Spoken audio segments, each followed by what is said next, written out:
प्यारे विद्यार्थियों, हम राजस्थान के किसान आंदोलन के बारे में देख रहे थे, जिसमें जयपुर और मारवाड़ किसान आंदोलन हमारा बाकी है। इसके अलावा जो आंदोलन थे वो सारे कंप्लीट हो चुके हैं। तो जयपुर राज्य यानी कि शेखावाटी क्षेत्र के किसान आंदोलन के बारे में देखेंगे तो इसमें सबसे महत्वपूर्ण जो है वो सीकर का किसान आंदोलन है। तो सीकर किसान आंदोलन जो उसका समय है 1922 से लेकर 1930 तक का। तो शेखावटी जो किसान आंदोलन है यानी जयपुर राज्य का जो किसान आंदोलन है उसको चलाने वाले अधिकांशतः जयपुर राज्य के ही जो क्षेत्र थे, वहाँ के जो जाट निवासी थे, जाट किसान थे, उनकी संख्या अधिक मानी जाती थी। जैसे सबसे अधिक संख्या में शेखावटी, तोरावाटी और सांभर की निजामत में तथा सीकर और खिचड़ी के ठिकानों में इनकी संख्या अधिक थी। और इस क्षेत्र के आंदोलन में अन्य स्थानों की भांति ही लगान की दर अधिक होना, लाग बाग और बेगार के विरुद्ध जाट किसानों के द्वारा जो आंदोलन चलाया गया, ये उनका मुख्य कारण रहा था। तो प्रथम चरण अगर देखें, इसको हमने 3 चरणों में डिवाइड किया है। पहला चरण जो है 1922 से लेकर 1930 तक का माना जाता है। शेखावटी में सबसे पहले किसान आंदोलन का सूत्रपात कहाँ हुआ? सीकर ठिकाने से ही प्रारंभ हुआ।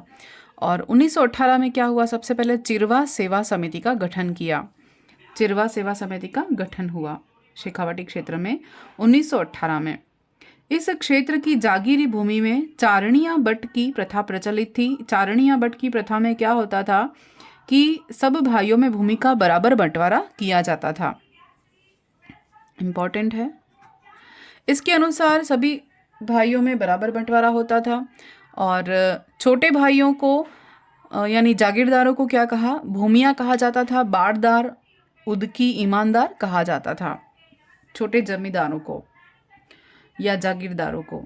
और सीकर में लगान वसूली और कुंता प्रथा प्रचलित थी, जिनमें अनाज का जमींदार और किसान के बीच जो जमींदार और किसान के बीच अनाज का बंटवारा होता था और खड़ी फसल का अंदाज़ा लगाकर उनका लगान वसूला जाता था। यानी कि लगान वसूली यानी क्या होता है? जमींदार और किसान के बीच जो अनाज का बंटवारा है वो होता था।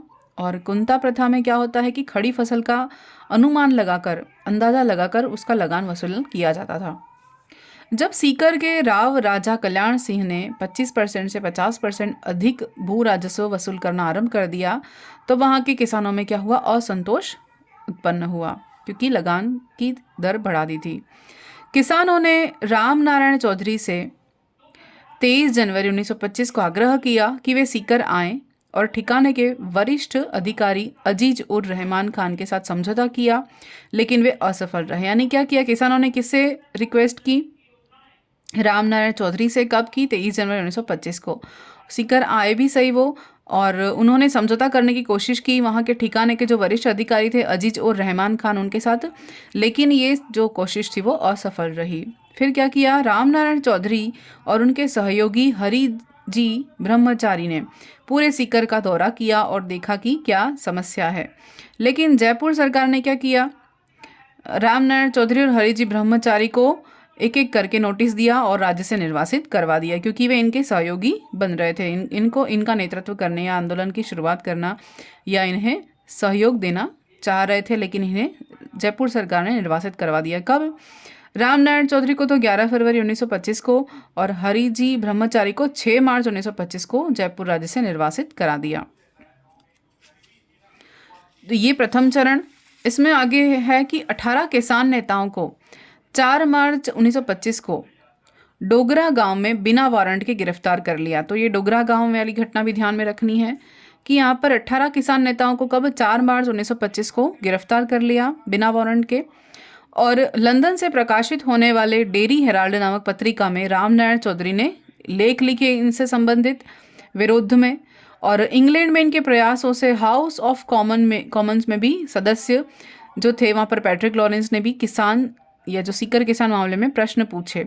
यानी क्या किया कि इसकी गूंज कहाँ तक पहुँची? जो सीकर किसान आंदोलन है, ये प्रश्न बनता है कि लंदन के हाउस ऑफ कॉमन्स तक इसकी गूंज थी, क्योंकि वहाँ तक इनके बारे में चर्चा हुई। और इसका जो सदस्य थे, हाउस ऑफ कॉमन्स के सदस्य पैट्रिक लॉरेंस ने वहाँ पर सीकर किसान आंदोलन के मामले में प्रश्न वहाँ पर पूछे गए। तो इंग्लैंड की संसद में भी प्रश्न होने के बाद सीकर के राव राजा ने अप्रैल 1925 में किसानों की शिकायत के लिए जांच आयोग बिठाई और 1925 में मई में किसानों और ठिकानों के बीच समझौता हो गया, क्योंकि ये बात कहाँ तक पहुँच गई, इंग्लैंड की संसद तक पहुँच गई। इसलिए राव राजा को क्या करना पड़ा, समझौता करना पड़ा। सीकर ठिकाने ने इजाफा नाम से 1928 में 2 रुपये प्रति आना लगान में वृद्धि कर दी। सीकर ठिकाने ने क्या किया, इजाफा नाम से 1928 में क्या किया, एक लगान था उसमें वृद्धि की, 2 रुपये प्रति आना के दर से वृद्धि की। 1931 में क्या किया, अप्रैल में सीकर ठिकाने में स्थायी बंदोबस्त विभाग की स्थापना की और अखिल भारतीय जाट महासभा के कुंवर रतन सिंह, ठाकुर देशराज, इन्होंने इसमें भाग लिया और किसानों को राहत के प्रयास किए। तो ये प्रथम चरण था। द्वितीय चरण कब से कब तक था, 1931 से लेकर 1935 तक था। इसमें क्या किया, 11 और 13 फरवरी 1932 झुंझुनू में अखिल भारतीय जाट महासभा का विशाल स्तर पर 23वां अधिवेशन आयोजित किया गया और इस अधिवेशन में आयोजन में क्या किया, शेखावाटी के प्रसिद्ध नेता पंडित ताड़केश्वर शर्मा का विशेष योगदान रहा। ठाकुर देशराज ने 1931 में राजस्थान जाट क्षेत्रीय महासभा का गठन किया, जिसमें सितंबर 1933 में सीकर ठिकाने के पलथाना ग्राम में एक वृहद जाट आयोजन किया। क्या हुआ, 11 फरवरी तक, 11 से 13 फरवरी क्या किया, झुंझुनू में अखिल भारतीय जाट सभा महासभा का आयोजन किया, अधिवेशन किया 23वां। और इसमें विशेष योगदान किसका रहा, प्रसिद्ध नेता पंडित ताड़केश्वर शर्मा का। ये भी क्वेश्चन बन सकता है। ठाकुर देशराज जो थे, उन्होंने 1931 में राजस्थान जाट क्षेत्रीय महासभा का गठन किया था, जिसमें सितंबर 1933 तक सीकर ठिकाने में पलथाना ग्राम में एक वृहद जाट सम्मेलन आयोजित हुआ। 31 से 33 तक, 31 में तो जाट क्षेत्रीय महासभा और 33 में वृहद जाट सम्मेलन आयोजित हुआ। सीकरवाटी जाट किसान पंचायत की स्थापना की। फिर बसंत पंचमी 20 जनवरी 1934 को जाट प्रजापति महायज्ञ सीकर में आयोजित हुआ और सीकरवाटी जाट किसान पंचायत सीकर किसानों का पहला संगठन था। सीकरवाटी जाट किसान पंचायत क्या था, सीकर किसानों का पहला संगठन था।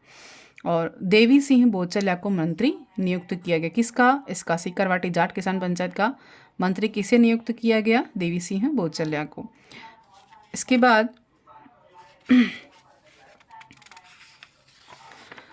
जाट किसानों से तंग आकर सीकर ठिकाने ने देवी सिंह बोचलिया, चौधरी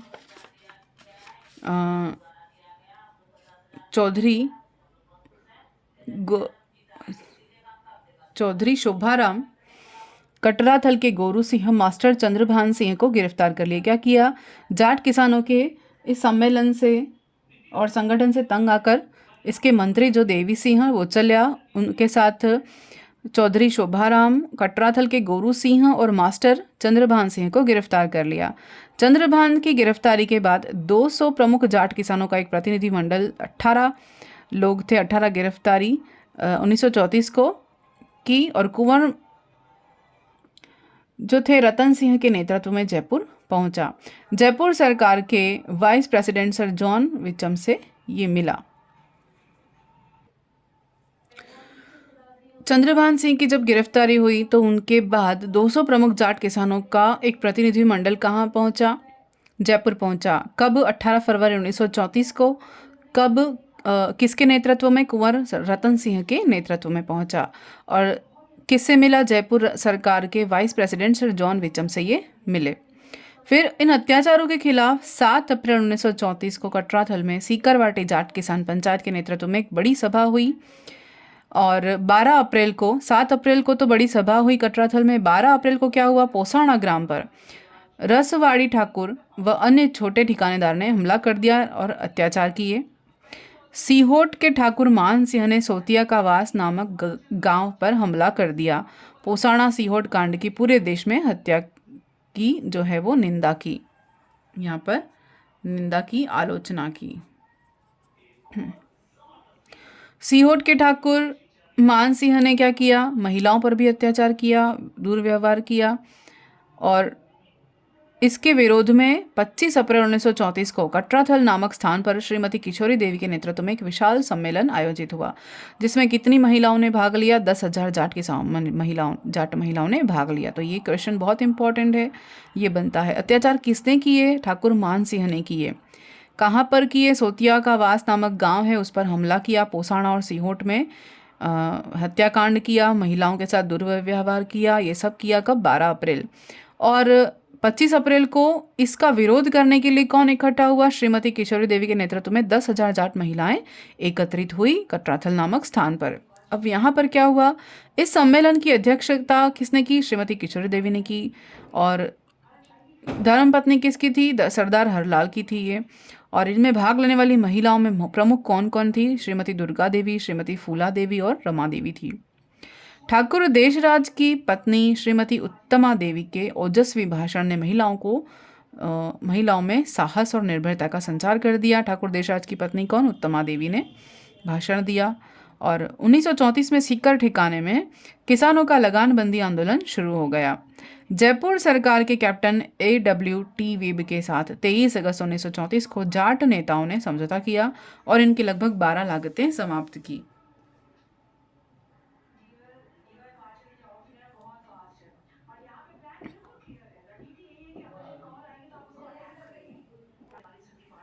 द्वितीय चरण में ही एक और हत्याकांड हुआ था, जिसमें इसका नाम है जय सिंहपुरा किसान हत्याकांड। कब हुआ? 21 जून 1934 को। हुआ क्या था? ढूंढलोद के ठाकुर हरनाथ सिंह के भाई ईश्वर सिंह ने अपने आदमियों के साथ जय सिंहपुरा के किसानों पर आक्रमण कर दिया, जिसमें 4 किसान मारे गए और 23 किसान घायल हुए।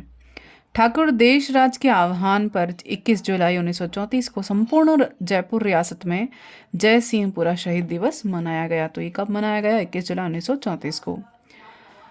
और किसने किया था ये? हरनाथ सिंह के भाई ईश्वर सिंह ने। ढूंढलोद के ठाकुर थे। ईश्वर सिंह को जेल हुई और जयपुर का पहला सफल मुकदमा ये माना गया। शेखावटी के बिसाऊ, ढूंढलोद, मलसीसर, मंडावा, नवलगढ़ ठिकानों को पंचपाना ठिकाने कहा जाता है। सीकरवाटी जाट किसान पंचायत के प्रतिनिधि सर छोटूराम चौधरी, कुंवर रतन सिंह, सीकर के सीनियर अफसर कैप्टन वेब के मध्य 10 मार्च 1935 को समझौता हुआ। फिर एक और नरसंहार है। खुडी गांव नरसंहार कब हुआ? 27 मार्च 1935 को। और उसके बाद आती है कूदन गांव नरसंहार, जो कब हुआ? 25 अप्रैल 1935 को। तो ये दोनों इंपॉर्टेंट है, डेट पूछी ली जाती है। कूदन गांव में क्या होता है? कूदन गांव के जो जाट किसान थे उस पर पुलिस अधिकारी मलिक मोहम्मद हुसैन ने वेब के निर्देशन पर क्या किया? कूदन जाट किसानों पर गोलियां चला ली। उनमें कौन कौन मारे गए? तुलसीराम गोठड़ा, टिक्कूराम गोठड़ा, चेताराम गोठड़ा, आशाराम अजितपुरा मारे गए। फिर जून 1935 में इंग्लैंड में हाउस ऑफ कॉमन्स में यह मामला उठा वापस से। वेब द्वारा 28 अप्रैल 1935 को गोठड़ा भूकरका गांव में गोलियां चलाई और इसमें पृथ्वी सिंह, शंभूराम शहीद हुए और पलथाना में ही लूटमार भी हुई। तो ये 2 बार हत्याकांड हो गए। फिर शेखावटी किसान आंदोलन के मुख्य केंद्र कौन कौन थे? पलथाना, कटराथल, भैरवपुरा और कूदन गांव, गोठड़ा आदि गांव थे। यानी ये सब गांव आंदोलन में मुख्य थे, प्रमुख केंद्र थे। इसके बाद आता है तृतीय चरण। ये दूसरा चरण हो गया। तीसरे चरण में जयपुर प्रजामंडल के सहयोग से लाग बाग के विरुद्ध आंदोलन शुरू हुआ 1938 से लेकर 1947 तक। इसका समय क्या था? 38 से 47।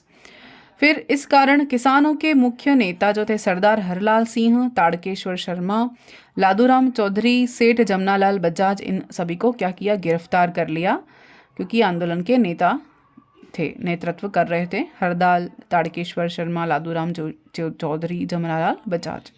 तृतीय चरण में और इसके विरोध में क्या किया? जयपुर राज्य प्रजामंडल ने 1 मार्च 1939 को किसान दिवस मनाया। तो किसान दिवस कब मनाया गया ये और कहाँ मनाया गया पूछा जाता है? जो शेखावटी किसान आंदोलन के अंतर्गत 1 मार्च 1939 को मनाया गया प्रजामंडल में। फिर झुंझुनू के नरोत्तम लाल जोशी ने 1939 में क्या किया? शेखावटी के जकात आंदोलन का नेतृत्व किया। ये क्या था? जमींदारों के शोषण के खिलाफ आवाज उठाई थी। जकात आंदोलन क्या था? जमींदारों के शोषण के खिलाफ आंदोलन था। किसने किया नेतृत्व? शुरुआत की किसने? नरोत्तम लाल जोशी ने। फिर टीकाराम पालीवाल की अध्यक्षता में सीकर किसान आंदोलन में 21 से 22 नवंबर 1942 फतेहपुर में हुआ। टीकाराम पालीवाल की अध्यक्षता में कौन सा? सीकर आंदोलन, किसान आंदोलन 21-22 नवंबर 1942 फतेहपुर में। उसके बाद शेखावटी किसान आंदोलन का प्रजामंडल में विलय हो गया और प्रजामंडल ने 1940 में किसानों की समस्याओं पर विचार करने, उनका समाधान करने के लिए क्या किया? हीरालाल शास्त्री, टीकाराम पालीवाल, सरदार हरलाल, एडवोकेट विद्याधर कुलहरी, इनकी एक समिति बनाई और इस समिति ने क्या किया? 25 मार्च 1941 को प्रतिवेदन प्रस्तुत किया। इस प्रतिवेदन में क्या था? राज्य के भूमि सुधारों के लिए मांग की गई थी और इसको इतिहास में मैग्ना कार्टा कहा गया। यानी कि भूमि सुधारों के इतिहास में मैग्ना कार्टा किसे कहा गया? ये जो शेखावटी किसान आंदोलन के प्रजामंडल में विलय होने के बाद इन समस्याओं का समाधान करने के लिए एक समिति बिठाई 25 मार्च 1941 को और इस प्रतिवेदन को क्या कहा गया? मैग्ना कार्टा कहा गया। जयपुर सरकार ने 14 दिसंबर 1942 को राज्य आदेश निकाल कर क्या किया? बेगार प्रथा को समाप्त कर दिया। तो ये भी महत्वपूर्ण घटना है। 14 दिसंबर 1942 को जयपुर सरकार में बेगार प्रथा को समाप्त कर दिया गया। फिर जयपुर प्रजामंडल के तत्वाधान में 3 दिसंबर 1945 को ताजसर में जाट सभा हुई। ये भी इंपॉर्टेंट है। 23 दिसंबर क्या हुआ? 1946 को शेखावटी तोरावाटी के किसानों ने महकमा खास जयपुर में सरदार हरलाल की अध्यक्षता में एक सभा आयोजित की, जिसमें क्या हुआ? जागीरदारी प्रथा खत्म करने की मांग की गई और इसमें ही जयपुर राज्य किसान सभा बनाई गई। तो कब हुआ? 23 दिसंबर 1946 को। कहाँ पर? महकमा खास जयपुर में शेखावटी और तोरावाटी किसानों ने सरदार हरलाल की अध्यक्षता में जागीरदारी प्रथा खत्म करने की मांग की गई कि ये नहीं होना चाहिए। फिर इनमें इम्पॉर्टेंट देखते हैं ठाकुर देशराज, ये बाद में देखेंगे। इसी में देख लेते हैं। ठाकुर देशराज जो है गणेश नामक समाचार पत्र निकाला। खरड़ा क्या था? श्रमजीवी जातियों से वसूली की जाने वाली राशि खरड़ा कही जाती है। और धापी दादी इंपॉर्टेंट है, किसानों को प्रेरणा देने वाली महिला थी। सीकर से संबंधित है और इनका तो प्रश्न भी आया हुआ है। इसके बाद देखते हैं प्रजामंडल की ओर से कुछ इंपॉर्टेंट चीज़ें हैं, बाकी हैं तृतीय चरण में। 14 फरवरी 1947 को क्या हुआ? चनाड़ा में किसान सम्मेलन आयोजित हुआ। इनके अध्यक्ष कौन बने? नरोत्तम लाल जोशी बने और मुख्य अतिथि कौन थे? टीकाराम पालीवाल। और इस सम्मेलन में भूमियों ने हमला कर दिया। 14 फरवरी 1947 को चनाड़ा में क्या किया? भूमियों ने हमला कर दिया। कब? जब इनका सम्मेलन हो रहा था। अध्यक्ष कौन थे? नरोत्तम लाल जोशी और मुख्य अतिथि किसको बनाया गया था? टीकाराम पालीवाल को। उसके बाद सिंहथल के हनुमान राम गोली लगने से वहीं पे मर गए, क्योंकि इन्होंने गोलियां चला दी, हमला कर दिया भूमियों ने। और 1947 में जयपुर में लोकप्रिय मंत्रिमंडल का गठन हुआ। जयपुर जागीर जो लैंड टेनेंसी एक्ट 25 जनवरी 1947 को पारित कर दिया गया। शेखावटी किसान आंदोलन का जो अंत हुआ कैसे हुआ? मार्च 1947 में जयपुर में हीरालाल शास्त्री के प्रथम प्रयासों से हुआ। ये शेखावटी किसान आंदोलन का अंत भी हुआ और बाद में क्या हुआ? एकीकरण भी हो गया था। राजस्थान सरकार ने 6 जून 1949 को राजस्थान किसान सुरक्षा अधिनियम पारित किया। 20 अगस्त 1949 को भारत सरकार ने CS वेंकटाचार्य की अध्यक्षता में राजस्थान मध्य भारत जागीर जांच समिति बिठाई, उनका गठन किया। 1952 में राजस्थान सरकार ने जागीरदारी जमींदारी उन्मूलन एक्ट पारित करवा दिया ताकि ये खत्म हो जाए। उसके बाद इंपॉर्टेंट है कि अमर सेवा समिति, चिड़ावा समिति क्या है? इस मास्टर प्यारेलाल गुप्ता, ये इंपॉर्टेंट है कि इनके सदस्य कौन थे? प्यारेलाल थे। मास्टर प्यारेलाल चिड़ावा समिति के अध्यक्ष थे, सदस्य थे। गुलाबचंद हरिराम, फिर धर्मकिशोर गजानन, हरदेव और हुक्माराम खाती, ये सभी इनके सदस्य थे, इंपॉर्टेंट है। शेखावटी में आर्य समाज की स्थापना किसने की? देवी बख्श सराफ ने की। मूलचंद अग्रवाल कौन थे? चरखा संघ के संस्थापक थे। खंडेला में क्या किया? खंडेलवाल जाट समिति, जाट पंचायत 1931 में समिति बनाई। श्री वंशीधर शर्मा कौन थे? जयराम पेशा को रद्द करने वाले। जरायम पेशा जो प्रजामंडल में पढ़ेंगे हम आगे। जरायम पेशा के बारे में आप सभी जानते भी हैं, पढ़ा होगा। जिसने जयपुर प्रजामंडल पढ़ा है उसे अच्छे से पता होगा। जयपुर मीणा जनजाति के साथ जो हुआ था, मीणा जनजाति के साथ ये पढ़ेंगे। अब जो जनजाति आंदोलन पढ़ेंगे ना, उसमें देखेंगे हम इसको। फिर ताड़केश्वर शर्मा कौन थे? इन्होंने ग्राम नामक हस्तलिखित पत्र निकाला था। तो ये महत्वपूर्ण चीज़ें थी किसके बारे में? शेखावटी किसान आंदोलन के बारे में। अगले वीडियो में हम देखेंगे मारवाड़ राज्य में किसान आंदोलन के बारे में, फुल डिटेल हम देखेंगे। तो धन्यवाद आज के लिए।